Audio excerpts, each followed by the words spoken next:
Hi there, and welcome to Between Two Moose, a show where we get to explore trends and topics in teaching and learning with technology. And I'm your host, Chris Sessoms. I'm Director of Academic Affairs at D2L. And with me also is my co-host and agent provocateur. He is the power in my PowerPoint. He is the pivot table in my Excel spreadsheet. Mr. Kenneth Chapman, Vice President of Market Research at D2L. And also, we have a special guest today because we're going to be talking about flipped learning and really exploring more about how you can take advantage of a flipped concept in your own teaching practice. With us is Jon Bergmann. He is an award-winning author of about 9 books on flipped learning, and we are very excited to have Jon join us today. Jon's a very experienced educator, and I know he has a lot to share with us today, so we're just going to jump right in. Jon, can you tell us a little bit about the Flipped Learning Global Initiative? Yeah, the Flipped Learning Global Initiative, the point is to spread flipped learning around the world, around global initiative. We're seeing flipped learning as really the meta strategy that supports others to promote the best practices of flipped learning, to train educators in that, and to show them how it leads to really deeper active learning strategies. And it's changing the way teachers teach, and it's amazing to see the impact that flipped learning has had globally. Awesome. Jon, thanks for joining us, and even more so for being in the classroom. I think it's important to recognize that the chalk is on your fingertips as you're talking here. Flipped learning is such a nebulous and deep concept and topic. What made you start to focus really on mastery learning? You've been doing a lot of work for enabling educators around mastery learning lately. Why there? I mean, the history of how I got started with mastery learning is that I had a student when I was first flipping my class in 2008, who came to our school mid-semester, and the counselor wanted to put her in my class, and I said no. And then I thought, wait a second, I've been flipping my class. What if she were to start? We'd already had created these videos, and she got through almost an entire year's worth of work in a semester. And that's what began the process. And then that was the year that I said, what if? And myself and Aaron Sams decided, let's try mastery learning. And then when we did it, we realized it's the best thing. It makes flipped learning look boring. It makes it's subsequently, I've learned really about how this relates to the double sigma problem that Benjamin Bloom addressed. I didn't know that when I first jumped in, but I realized that this is truly the biggest game changer, I think, in the world of education. Can you unpack that a little bit? How have you seen, taking an approach towards mastery, helping with that 2 sigma problem? Because I get goosebumps whenever I hear about that. That's where D2L came from as well. That resonates strongly. How does it support that? So the idea of the 2 sigma problem is that Ben Bloom in 1984 wrote this big famous paper. And basically he said, if we could find a way that is as good as one-on-one tutoring. And the idea is that in one-on-one tutoring, you see a 2 standard deviation, a 2 sigma improvement in student scores that you could do in the average classroom with minimal amount of big changes. That would be an educational achievement of the greatest magnitude. I'm misquoting him, but I'm pretty close. And I believe the flipped mastery approach is absolutely that. I do this every day. I'm sitting in my classroom. I have students here in an hour. And my students are going to be in a flipped mastery classroom because I get so much one-on-one tutoring with my students all the time. I've time shifted myself with the flip piece. I'm using Brightspace to make this all work, and it's interchangeably, it's magic. You can do this. You can solve this. I mean, the reason that Bloom couldn't make it work is because when does the teacher do direct instruction? So you time shift the direct instruction with these flip videos and flip reading assignments too, by the way. My students are also doing flip reading assignments. And then the other big issue is assessment. How do you do multiple assessments? And my students in the D2L platform are taking their mastery assessments. They can take them over and over again. If they fail, right? Students don't fail that often. I've set a bar at 80%. My students are passing have to score an 80% until they move on, and they do. Some have to take it 2 times or 3 times. But the results, we just finished our first semester, were astounding. Great. So what does an educator need to do, or where do they begin, Jon, when they want to flip a classroom? Is there anything, how do you guide teachers in that regard? So just yesterday, I was in Chicago, so I know I have a weird life.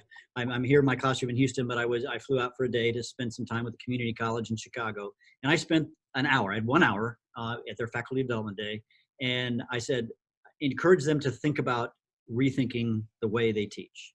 And the big takeaway was, now you need to learn how. Right? I can inspire you, which I hope I did, and actually 25 to 50% of the faculty committed to getting more training. So honestly, I think the key about learning how to flip is to learn how. And that's a process. It's going to take some time. There's a research study out of somewhere in Asia, I forget now, that basically said flipped learning is an easy method to get wrong. But if you learn how to do it well, it's really not that complex. So we have some trainings, we have some online courses, certifications that I would encourage people to sign up for and to learn how to flip well. Jon, what are some of the things that you find educators need to unlearn or to rethink so that they don't fall into some of those pitfalls?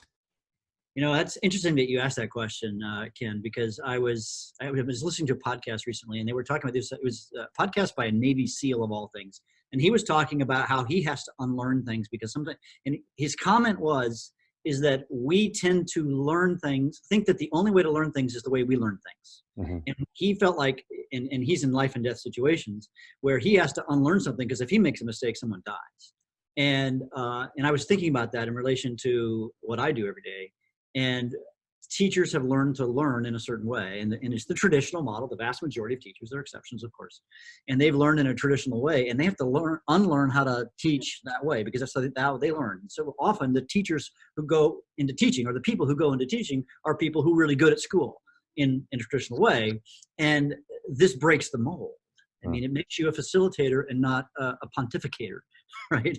So that's the biggest thing to get unlearned, I think, and then be open to new ideas. I like that, and we're probably going to steal that from you. In your core principles, I see that you state that flipped learning requires a radical redefinition of the role of the teacher and the student and the best use of the time between them. Can you unpack that a little bit and explain a little bit what that means? So the role of the teacher, and I'll confess, this is what I did for 19 years. I stood up and I pontificated, right? I taught my kids chemistry and physics and the things that I taught them. And I stood up at a board or a PowerPoint or whatever I had, and that sort of worked. But then when we started to realize that, you know, here's the big question. What's the best use, teachers who are listening right now, what's the best use of your face-to-face class time? I want you to ask that question. I bet it's not you standing up and yakking at your kids. It's something else. It's got to be something else. And honestly, if you look at the research, and guys, the research is like 1,000,000% clear. Is that a term? I don't know. But it says active learning wins. You've got to do stuff that's active and learning. That is, in fact, kind of a very famous educator, Patricia Cross, who's the dean of the College of Education at Cal Berkeley. She said, active learning is the grand meta principle. And flip learning is the easy way, honestly, to get you to active learning. Actually, a recent study about a year ago, maybe 2018 study, maybe 2019. Anyways, they surveyed 15,000 chemistry professors across the U.S. 25% of them are flipping their class, and almost all of them are doing active learning. The other 75%, only 1 in 16 were doing active learning. You do the math. So it's easy, but there's other ways to move to active learning. I'm saying flip learning is the only way, sure, but it is the easy way. Sure. So Jon, you've moved from pontificating yourself. What's your classroom going to look like in an hour? What's the activity going to look like? What will your students have come in and done beforehand? So they have done beforehand. Well, it's a mastery class. So we should sort of back up, right? They're doing mastery, so they're going to be at slightly different places in the curriculum. So the pre-work for most of them is to do a reading. Honestly, they're using the Perusall app, amazing app. The Perusall app, which I've got integrated into Brightspace. They're reading an article about plate tectonics. This is my geology class coming in a few minutes. And they have read this article, and then they're going to do an activity. I've set up some sand around the room, and underneath the sand is a bunch of magnets, and they're going to use a magnetic sensor, and they're going to like draw the seafloor. And this one, usually they kind of get to the different labs at different times, but because this one has a specific setup, I'm going to try and get most of them to do it on this day. Usually I'm going to have a different group going through this lab at different times, but the teacher across the way, right over there, she needs it on Monday. And so there's also some logistics that sometimes, like, guess what? If you're not quite at this place in the content yet, then you've all got to get in. And also, I mean, this is the Friday of the first week of semester 2. So we've only got 4 days in. And so they're pretty much all on the same page right now. Eventually they're going to spread out more, but they're pretty much together. They only had a few days of class. Okay. Okay. So as you're working with educators, as you're in your own classroom, and you're building out Flip Learning Global, what types of resources are you making available on Mastery Learning, for example? Yeah, so the biggest one that's been developed just in the last several months with you guys at D2L is we have an online certification course in Mastery Learning. And you're going to spend a lot of time in this room right here. There's some videos of my students learning in the Mastery approach, learning how to learn in the Mastery approach. We're bringing some other folks from around the world too who are doing Flip Mastery, and also how to use that particularly in the D2L platform. So it's, I really would encourage people, I'm not sure exactly with the release date, I know it's coming soon, but I would really encourage you to take a look at that online certification program. Great. We'll make sure we put some links out to that too, along with the video. And if you're just joining us, we are Between Two Moose with Jon Bergmann talking about Flip Learning. So if you have questions, please feel free to ask those in the chat section and we'll make sure we get to those as well.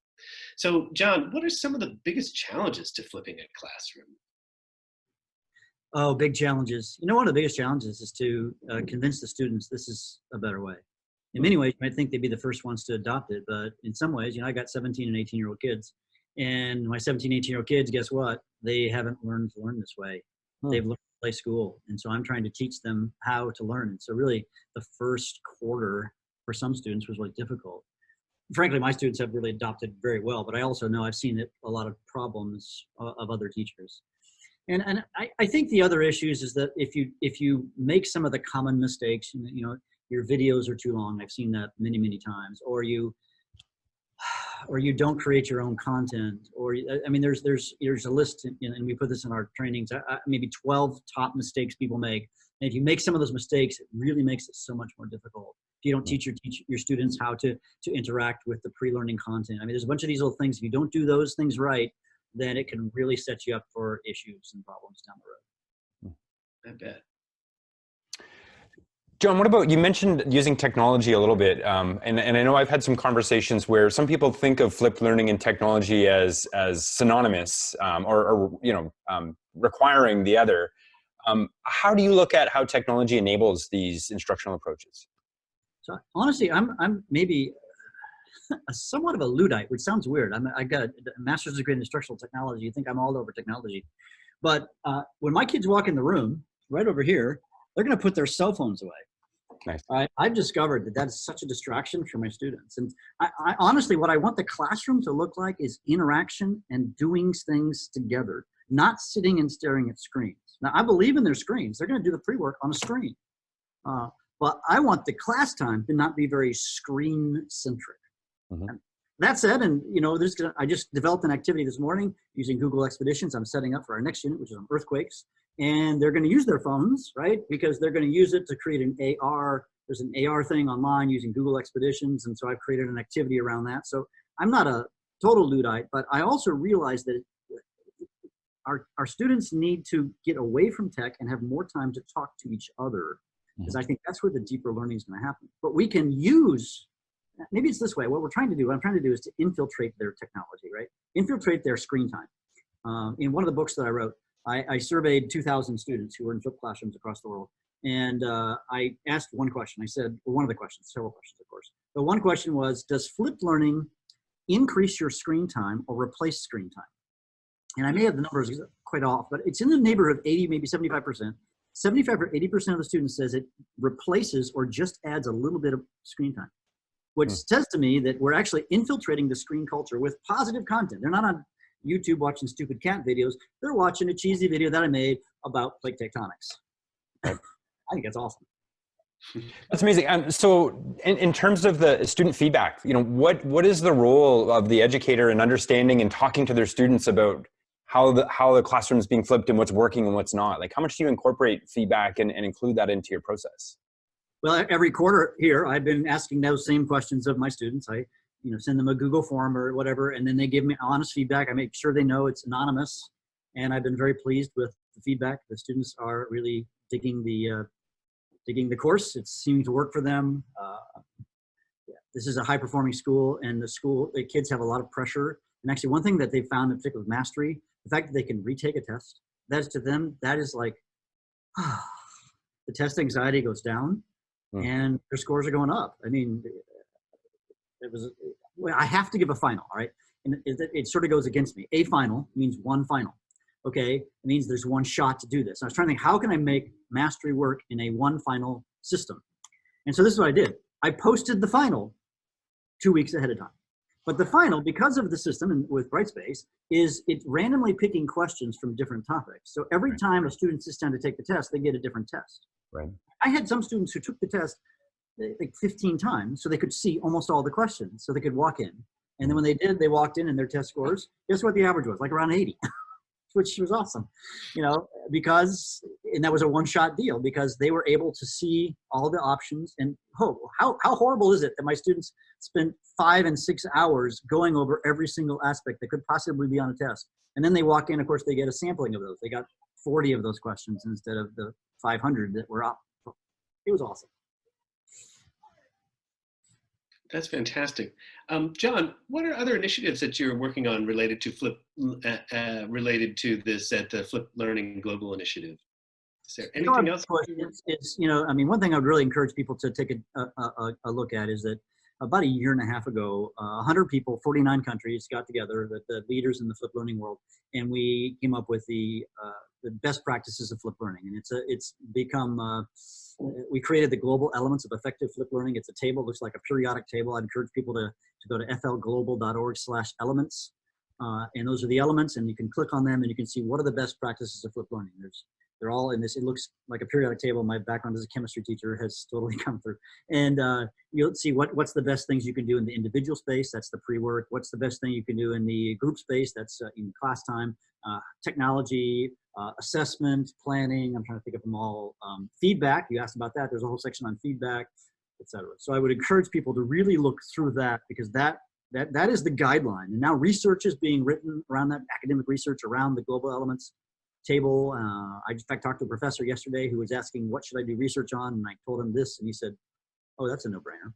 Because we now know. We know what the best practices of Flip Learning are. There's still more to learn, of course, how to do it better and deeper, but we have a pretty good outline today based upon the work of this group of people.